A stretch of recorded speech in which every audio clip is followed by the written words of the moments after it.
As night fell, the neon lights in City A lit up, and the streets were crowded with people. Emily came out of the office building, carrying a handbag, and hurried. She had just finished an overtime meeting, with a faint look of exhaustion on her face. Her phone screen lit up, and it was a message from her boyfriend Ryan. "There is a temporary entertainment tonight, I won't come back. Rest early." Emily stared at the line of words, and an indescribable loss welled up in her heart. She had been with Ryan for 3 years, and she thought that love would slowly settle into a stable marriage.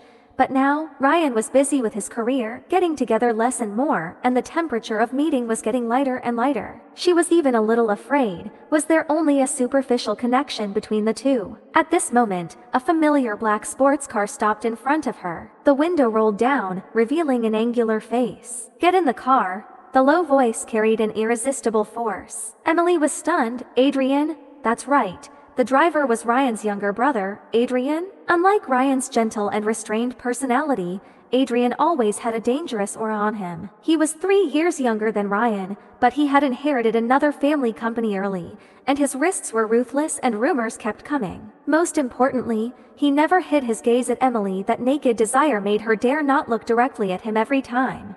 "It's not safe for you to go back alone so late."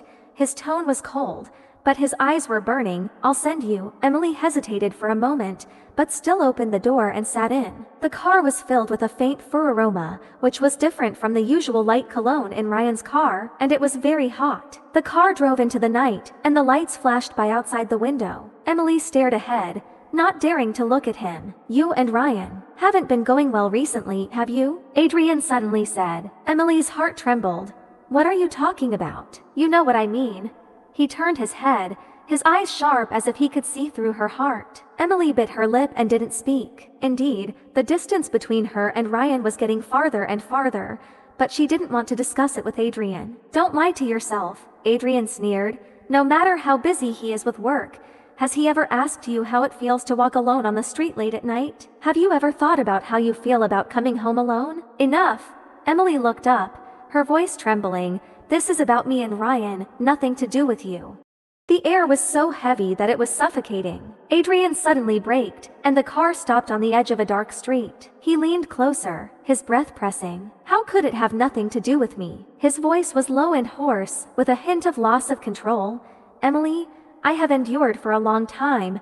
Adrian, her pupils constricted, and before she could push them away, he grabbed her wrist and kissed her hard. At that moment, Emily froze in the seat. Adrian's kiss was crazy and domineering, completely different from Ryan's gentle touch. He seemed to be eating all her reason, forcing her to admit some truth that shouldn't exist. "Let me go." Emily struggled hard, tears welling up in the corners of her eyes. But Adrian imprisoned her even harder, like a beast, and finally tore off her disguise. Just as the two of them were entangled, the car door was suddenly pulled open. "Adrian? Emily?" A cold voice sounded. Emily turned around in horror, and saw Ryan standing outside the car, holding an unfinished coffee in his hand. Obviously, he temporarily canceled his entertainment and planned to pick her up. But he didn't expect to see this scene. Time seemed to freeze. Emily's face turned pale instantly, and she hurriedly pushed Adrian away, her voice trembling. "Ryan, it's not what you think." But Adrian did not back away, instead raising his chin and staring coldly at his brother. There were still ambiguous marks on the corners of his lips, as if he had deliberately provoked. "Brother?" His voice was low, but with sarcasm. "Do you really think that she has been willing to wait for you?" The air suddenly condensed. Emily's heart was beating wildly, almost suffocating. She knew that from this moment on, the three of them would never return to the past. The air was dead silent. The car door was half closed, and the night wind came in, ruffling Emily's hair. Her fingers trembled, she clutched the strap, and her eyes wandered between the two brothers in a panic. "Brother," Adrian finally spoke first, his voice lowered, with a faint smile. "You really didn't come at the right time." These words were like a needle, piercing into Ryan's heart. His knuckles were white from excessive force, and his eyes were filled with uncontrollable anger. He never thought that his most trusted brother would do such a thing behind his back. He didn't expect that Emily would be involved in it. "Get out of the car," Ryan said coldly, his eyes swept across Emily like an ice blade. "Come back with me." Emily's heart throbbed. She wanted to explain, but her voice was stuck in her throat and couldn't come out. "Brother," Do you really have the right to order her? You have been busy with your career all these years, and how many nights has she been alone in an empty room? Do you know how lonely she is? Shut up! Ryan's roar almost tore through the night sky. Emily was shocked, and tears almost welled up in her eyes. Do you think you understand her better than me? Ryan stepped forward, clenched his fists, and stared at his brother. Adrian, how many things have you robbed me since I was a child? I have endured it. But this is Emily. She is my fiancé. Fiancé? Adrian laughed sarcastically. Are you sure she's really willing to marry you? Or is she just used to being with you? Emily's lips trembled and she hardly shook her head. Adrian, stop talking. Look. Adrian turned his head and stared at her. She didn't even dare to answer herself. Ryan's heart twitched hard. Emily's silent expression was more like a betrayal than any defense. Emily. He lowered his voice. His eyes seemed to be begging, but also like torture. Tell me, you love me, right? Emily breathed quickly, and tears finally fell. She wanted to say yes, but her throat was blocked and she couldn't make a sound. She knew she still cared about Ryan, but at that moment, Adrian's kiss played back frantically in her mind, lingering like a brand. Ryan's anger erupted like a volcano, and Adrian's provocation was like years of suppressed emotions that were completely out of control. The fists of the two crossed the narrow street, splattering blood and roaring, as if to tear apart the calm on the surface. Emily cried in hoarse, I beg you, stop. I don't want anything. Finally, Ryan stopped his movements. His breath was rapid, and his eyes were as cold as ice. Okay. He stared at his brother, then looked at Emily, and his voice was hoarse. Since you want this, then I will fulfill you. After saying that, he flicked his hand away and turned to leave. Ryan! Emily hurriedly ran after him, reached out and grabbed his sleeve, tears streaming down his face. You misunderstood. It's not like this. Misunderstanding? Ryan smiled sarcastically and looked back at her.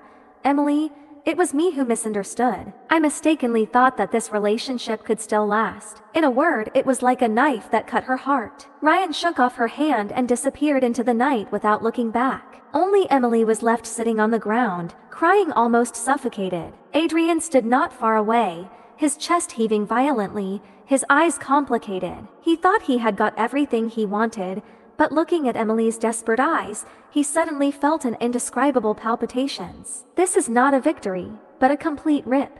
The early morning sun shone into the office through the floor-to-ceiling windows, but it couldn't take away the heavy depression in the air. Emily held the documents in both hands, trying to make herself look calm, but with every step she took, she could feel the eyes of the colleagues around her either curious or sarcastic, or if there was no inquiry. Have you heard? Last night, in the pantry, two female employees whispered. Really? She and the president's younger brother. Shh.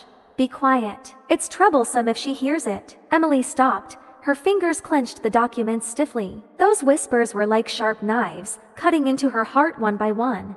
She knew that rumors would spread sooner or later, but she didn't expect it to come so quickly, so ruthlessly. She bit her lips to hold back tears and pushed open the door of the conference room. Ryan was already sitting there. He was wearing a dark suit, his aura was cold, and his eyebrows were all alienated. Emily walked to him carefully and whispered, "This is today's project information.